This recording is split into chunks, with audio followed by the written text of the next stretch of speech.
Hi, Morgan here with Mike Evanoff and the Lancer Evolution MR. Well, to me, Lancer Evolution's basically Lancer to the 10th power. It does have a 2-liter turbocharged and intercooled engine, but it develops 291 horsepower, which is pretty staggering considering it's a 2-liter engine, and 300 pound-feet of torque. So it's definitely got the motivation, and all that power is transmitted through to all 4 wheels through our system, which we call Super All-Wheel Control. And control is really a big part of this car. Without, the power is nothing without control. And the way the computers sense what the car is doing at any particular time, the power can get transmitted to whatever wheel is necessary to get you basically around the corner the fastest possible. So I know the youngsters that like to drive dirty like to turn off the computers. Is that possible in this car? Yeah, of the 4 items, there's 4 items that contribute to it. It's the ACD, the AYC, which is active yaw control, ASC, which is active stability control, and ABS. The ASC can be defeated, and there's even a different way to turn off some of the torque vectoring on the rear wheel. So yeah, you can get around some of those systems if you wanted to. But honestly, the way they work together, it's really not necessary. Yeah, and you might not even want that with that many horses, under the hood. Yeah, so let the computer do some of the work for you. It works out pretty well. Yeah, you might have to go to driver's school before you want to turn that sucker off. Wow, that's beautiful.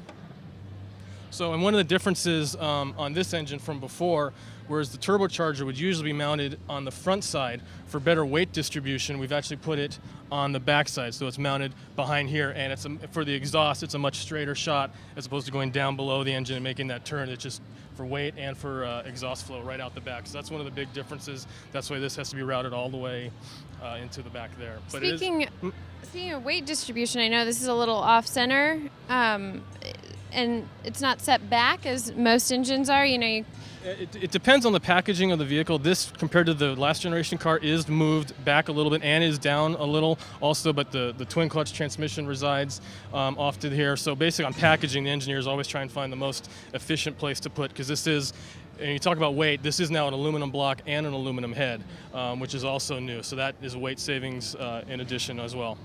We have, there's a genuine accessory program that we'll be launching with the car. There's like a performance aero kit that actually reduces lift front and rear to almost 0.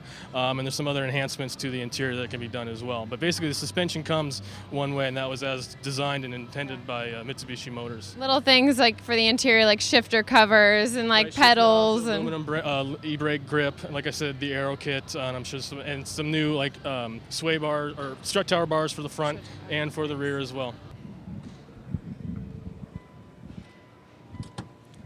And so what's also nice about Evolution now is that we've got some of the technology that wasn't necessarily available in the last generation car. This is equipped with the technology package, which includes hard drive based satellite navigation, and also a music server where you can have songs which you insert from your. This is how it opens, and you would basically put a CD in here, and it immediately would be ripped from the CD to your hard drive. So basically kind of your own music server built right in addition to navigation and everything else, and satellite radio as well. This is the shifter here. As far as how you perform the shifts, it can either be controlled, you pull this back, and either console down is downshift and back to you is upshift, or via these magnesium shifter paddles mounted right here on the back of the radio, or back of the steering wheel. And you've got Bluetooth, so it's an interesting thing that you can literally keep your hands on the wheel at all times. The transmission is performing incredible upshifts and downshifts for you. You can take a call from your cell phone. You can go through your satellite presets, all without ever leaving basically your hands off the steering wheel.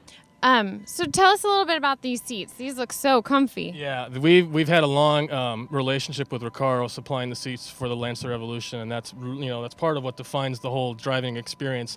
These, once again, are all new, as is the whole car. One-piece design. They're infinitely adjustable as far as back angle, and they're incredibly supportive. I remember the very first time I got in this car, because I actually owned the last generation car as well, so I was used to that car on a daily basis. And I got into these, and I felt these are even more supportive than the last generation seats. So yeah, we're definitely excited to have Recaro on board with a seat of this status.